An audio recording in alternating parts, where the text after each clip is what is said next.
ассалому алайкум шунавандаҳои гиромӣ.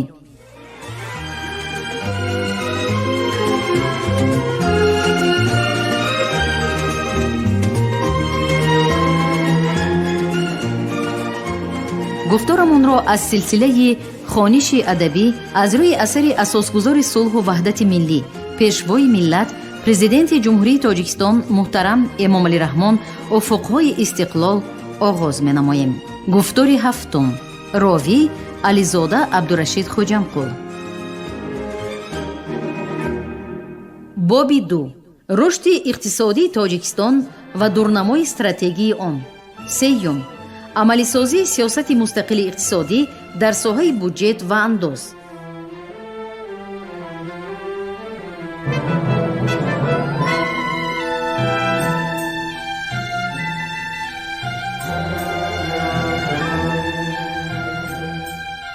با مقصد کم کردن شماره اندازها و زیاد کردن هوسمندکنی های اندازی سال 2005 به کادکس انداز تغییرات و علاوه ها وارد کرده شد.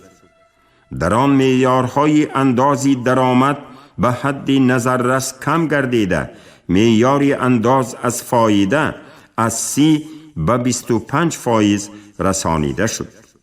وابسته به واردات تجهیزات استحصالی و تکنولوژی امتیازهای وسیع انداز پیش بینی کرده، به وارد گردیدن تکنولوژی معاصر و تکنولوژی اطلاعاتی سرعت بخشیدیم.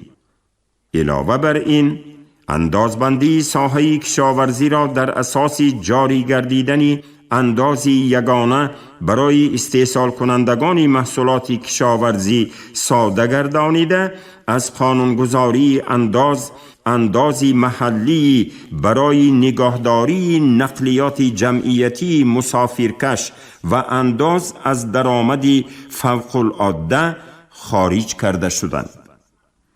ما با مقصد دستگیری استحصال کنندگان و زیاد نمودن استحصال محصولات داخلی در سال 2012 کادکس انداز را از نو تحریر نموده تکمیل دادیم. در نتیجه در این کادکس بیش از 240 نامگوی امتیاز و سبوکی ها پیش بینی گردیده، شماره اعلامیه های انداز تا 41%، شماره حسابات اندازی تا 86% و شماره عمومی پرداخت های انداز تا 43% کم کرده شد. جاری نمودن تکنولوژی های معاصر اطلاعاتی از جمله تهیه و استفاده برنامه های کامپیوتری در مقامات انداز یکی از راه‌های تأمین شفافیت فعالیت ساحه، مساعدت به اجرای عهده‌داری‌های مربوط به انداز سپارندگان و در سطح زمانوی تشکیل نمودن خدمت رسانی به شهروندان و سوبیکت‌های خواجگیدار می باشد. تا به امروز بیشتر از 35,000 انداز سپارنده با این ترتیب حسابات می دهند. در مجموع باید قید نمود که سیاست انداز به حل 3 وظیفه مهم: تأمین دولت با ذخیره های مالیوی، تنظیم اقتصادیات و حل وظیفه های اجتماعی چون مکانیزم یگانه من بعد نیز بررسی می گردد. ما ساحه های اجتماعی را همچون سمت افضلیتناک سیاست حکومت جمهوری تاجیکستان من بعد نیز نگاه داشته، در بودجه سالهای آینده نیز مبلغ گذاری آن را در سطح ضروری قرار می دهیم.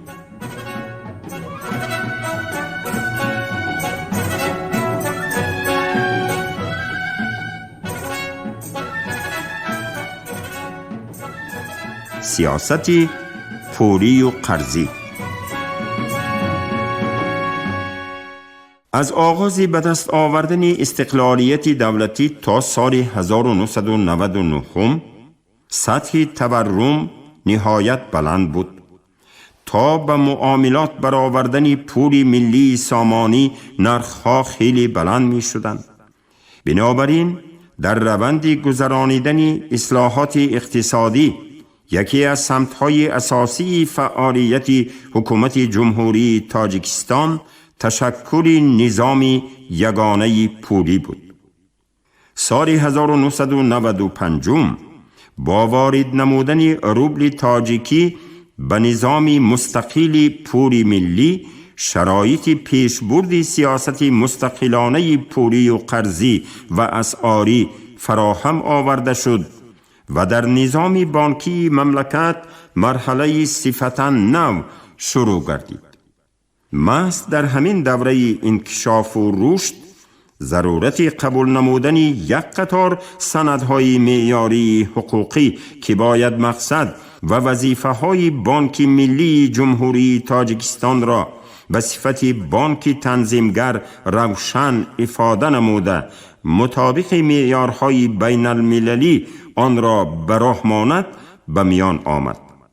از این رو سال 1996 قانون جمهوری تاجیکستان درباره بانک ملی تاجیکستان در تحریر نو قبول شد که برای به بانک مرکزی معاصر تبدیل یافتن آن و تأمین استواری پولی ملی زمینه گذاشت.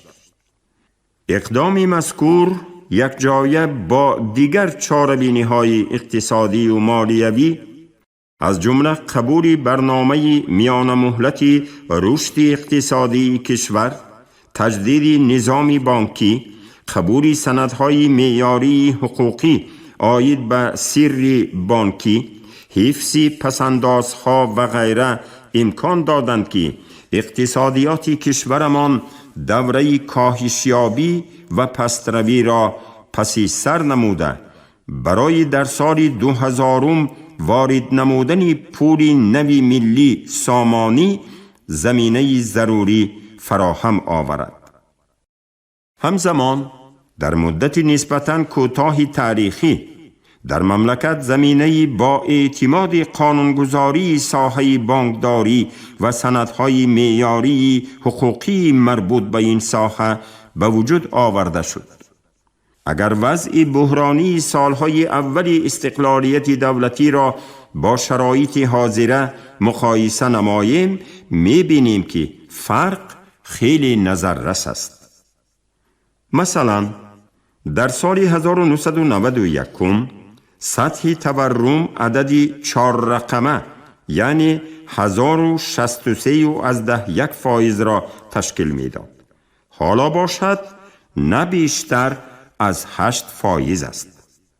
در ساحه پولی و قرضی سیاست دولتی به پست کردن سطح تورم، افزون شدن حجم سرمایه بانک ها و مبلغ های امانتی، تدریجاً بلند نمودن حصه پرداخت های غیر نقدی در اقتصادیات، تأمین شفافیت در فعالیت بانکی، تکمیل خدمت رسانی بانکی از جمله سری وقت تأمین نمودن مبلغ های قرضی، ترقی دادن مبلغ گذاری خرد و انفراساختار آن در دهات و منطقه های دوردست کوهستان روانه کرده شده است.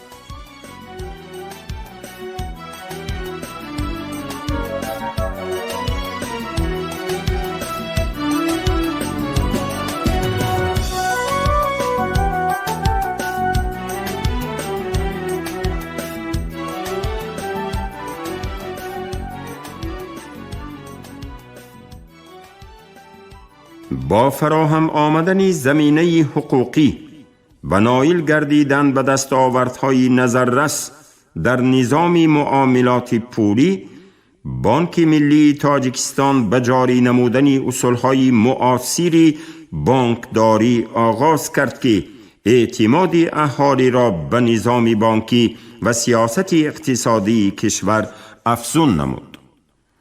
به خصوص براه ماندن حساب برابرکنی های غیر نقدی و تشکیل انفراساختار نظامی پرداخت به پیشرفت نظام بانکی مملکت مساعدت کرد. از بین بردن سندهای پرداخت شکل کاغذی و حساب برابرکنی توسط نظام الکترونی برای در مدتی کوتاه انجام دادن عملیات پرداختی داخلی و بیرونی امکانی مساعد به وجود آورد. با مقصد رواج دادن عملیات غیر نقدی و بهتر نمودن خدمت رسانی های بانکی برای جاری نمودن کارت های پرداخت و نصب کردن بانکمت و ترمینال ها زمینه گذاشته شد. این اقدام به صاحبکاران امکان داد که هنگامی بیرون از مرز کشور قرار داشتن از چنین واسطه ها ثمرناک استفاده برند. تأسیس بیوراهای قرضی برای شفافیت فعالیت قرضدهی و تأسیس پایگاه معتمدی پرونده های قرضی مساعدت نمود که فعالیت شفاف صاحبکاران را نشان داده خوفهای بانکی را تا اندازه کم می کند. ساختار ترکیبی نظام بانکی کشورمان به صفت یکی از ساحه‌های اساسی و پیشبرنده اقتصادی مملکت سال به سال تکمیل می‌یابد. حالا در جمهوری بانک‌ها و تشکیلات‌های قرضی غیر بانکی یک جایه با شعبه‌ها، مرکزهای خدمت رسانی و نمایندگی‌های آنها بیش از 900 مؤسسه را تشکیل می‌دهد. در دوام سالهای 2016 شماره بانک و تشکیلات‌های مبلغ گذاری خرد از 17 به 94 عدد رسیده است.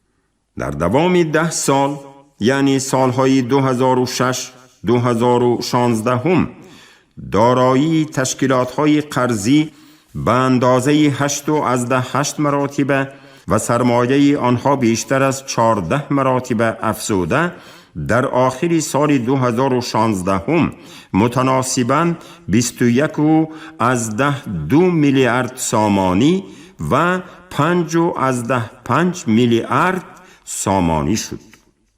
عهده‌داری های تشکیلات های قرضی در آخر سال 2016 مبلغ 15.7 میلیارد سامانی را تشکیل داده در مقایسه به 10 سال پیش 7.8 مراتب زیاد گردیده است.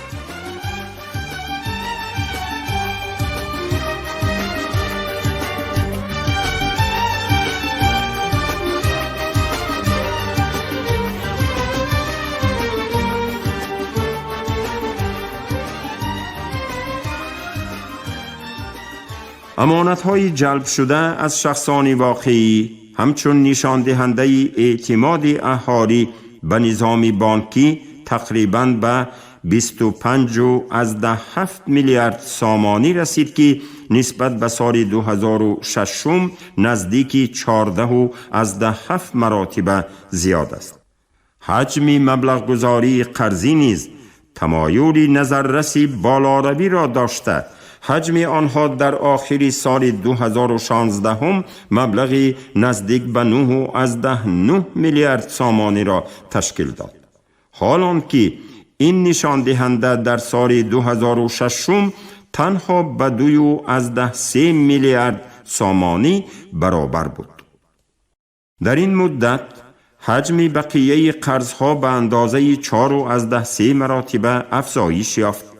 حجم قرضهای خرد باشد در آخر سال 2016 به 3.6 میلیارد سامانی رسیده نسبت به 10 سال پیش به اندازه 3.5 مراتب زیاد شد.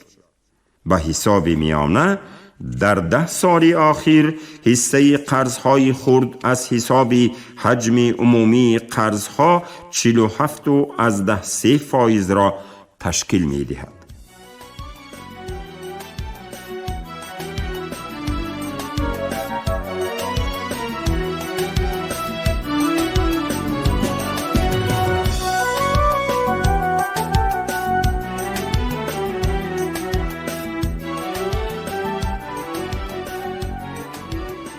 در سمت رشد خدمت رسانی های بانکی با استفاده کارت های پرداخت در دوام سالهای 2006-2016 نظام بانکی کشور به دستاوردهای نظررس نایل گردید.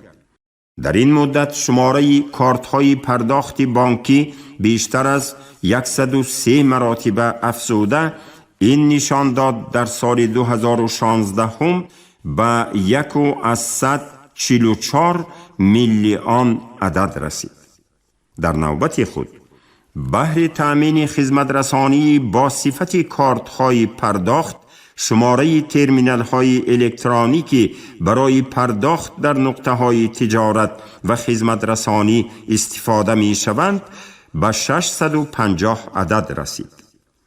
شماره ترمینال‌های الکترونی در نقطه‌های پیشنهاد پول نقد از 77 عدد به 1564 عدد رسیده، شماره بانکمت‌ها از 56 تا به 762 عدد زیاد شد. در این دوره رشد شرکت‌های لیزینگی و سقورتوی به نظر رسیده، تعداد لامبردها و اتحادهای قرضی بیشتر گردیدند.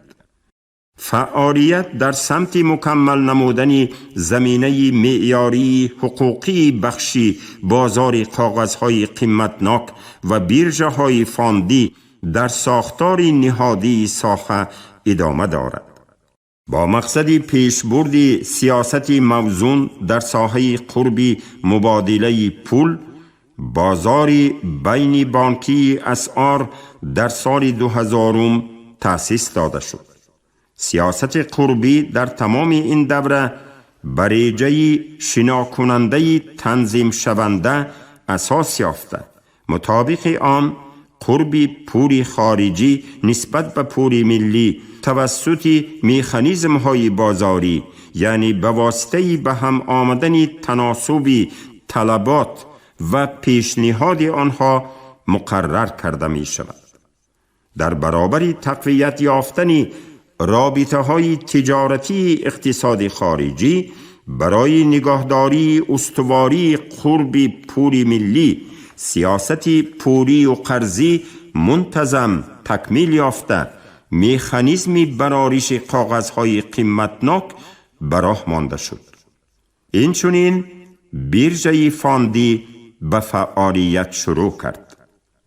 ما دائم به مسئله بهتر به راه ماندن فعالیت تشکیلات‌های قرضی، تحکیم نظام بانکی کشور، نگاه داشتن سطح تورم، بلند برداشتن قابلیت گردش پول ملی توجه خاص ظاهر می نماییم.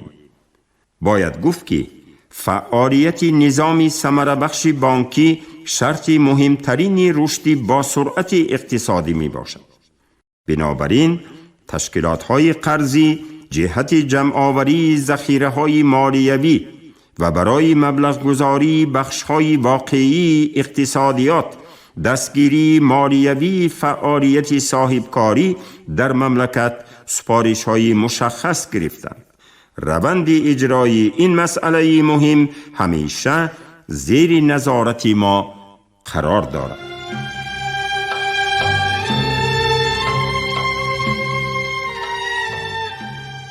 سیاست سرمایه گذاری.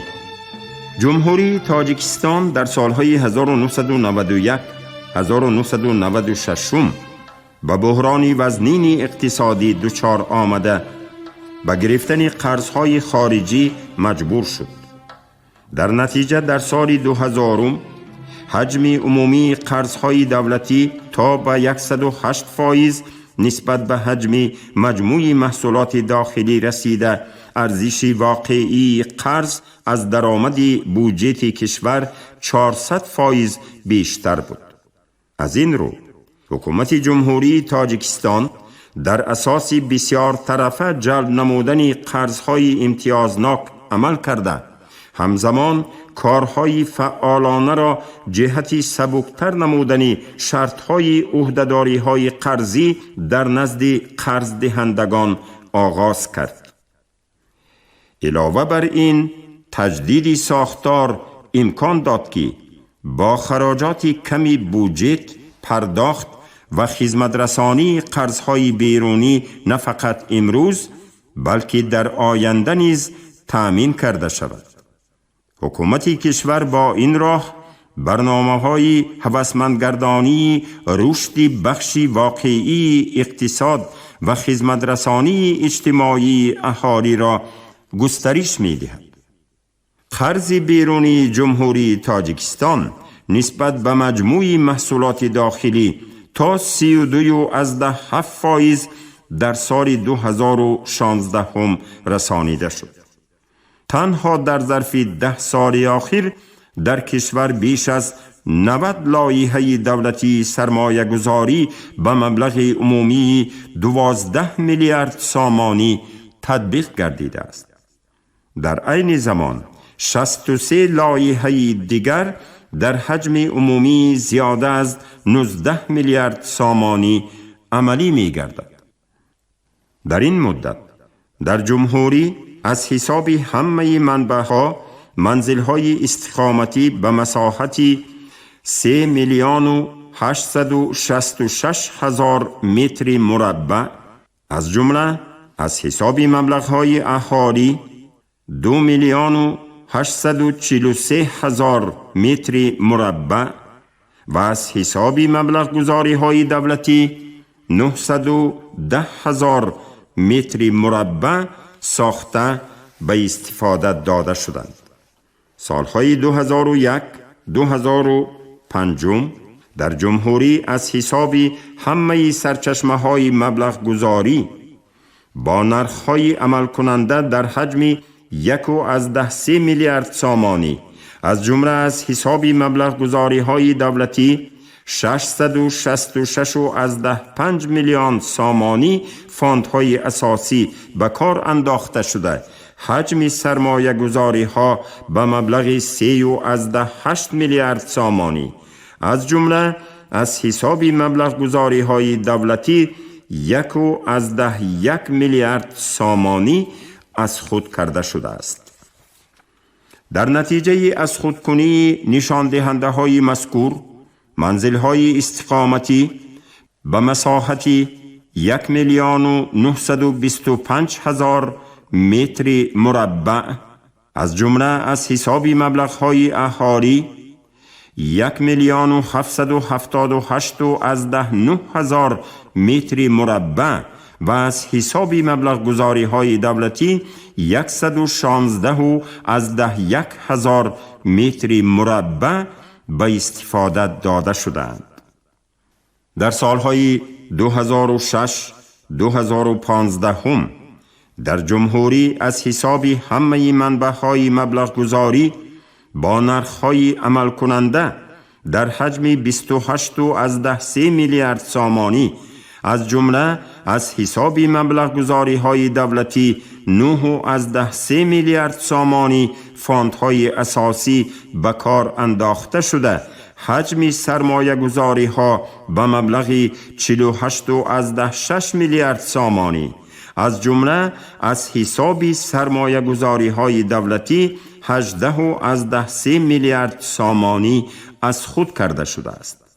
در نتیجه از خودکنی این نشاندادها در سالهای 2006 2015 به مساحتی 8,970,000 متر مربع از جمله از حساب مبلغ‌های اهالی 7,574,500 متر مربع و از حساب مبلغ گذاری‌های دولتی 291,000 متر مربع منزل‌های استقامتی ساخته شدند.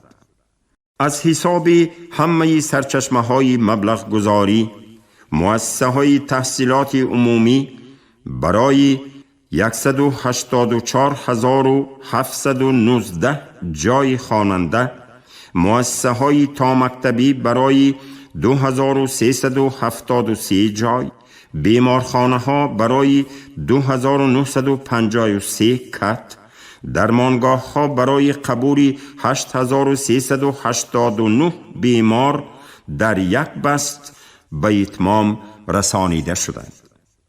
در برابر این از طرف حکومت جمهوری تاجیکستان دقت بیشتر به جلب سرمایه مستقیم داده می شود.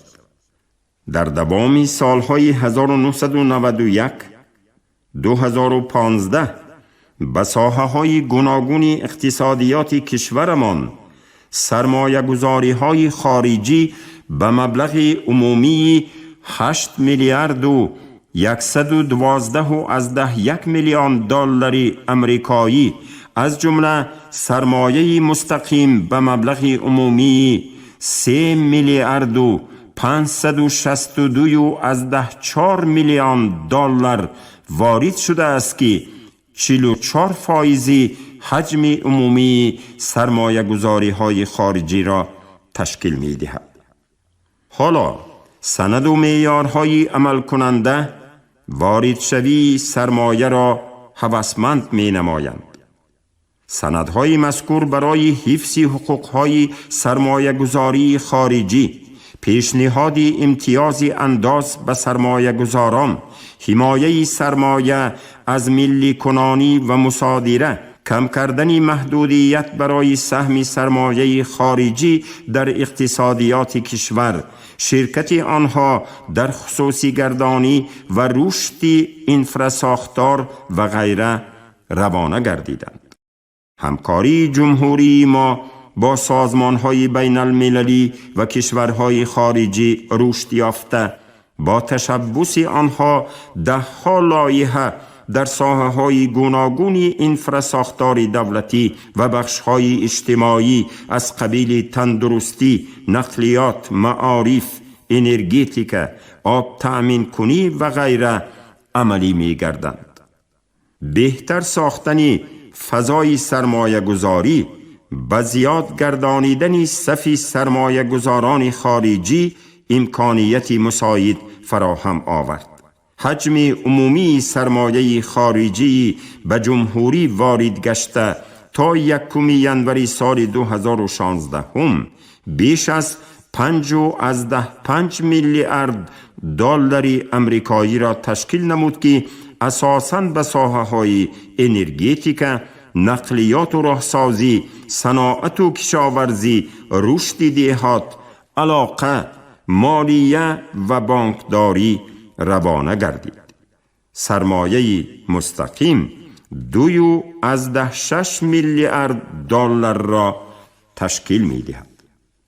برای باز هم بهتر کردن فضای سرمایه گذاری، ما در سمت ساده و آسان گردانیدن نظام اندازبندی و تجارت، دستگیری دولتی، دسترسی به سرچشمه‌های مالیوی و قرضی و از بین بردن مانعه‌های صنعی تدبیرهای ضروری را من بعد نیز تطبیق می نماییم.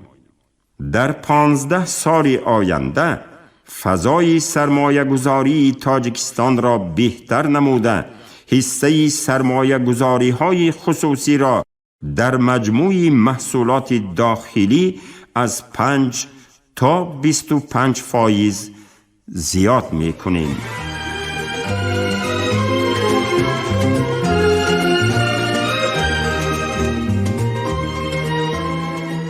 شما گفتاری هفتم را از روی اثر افقهای استقلال پیشوای ملت محترم امام علی رحمان شنیدید. راوی علیزاده عبدالرشید خوجمقل، کارگردان شیرعلی نغزلی، صدابردار کریم طالبوف.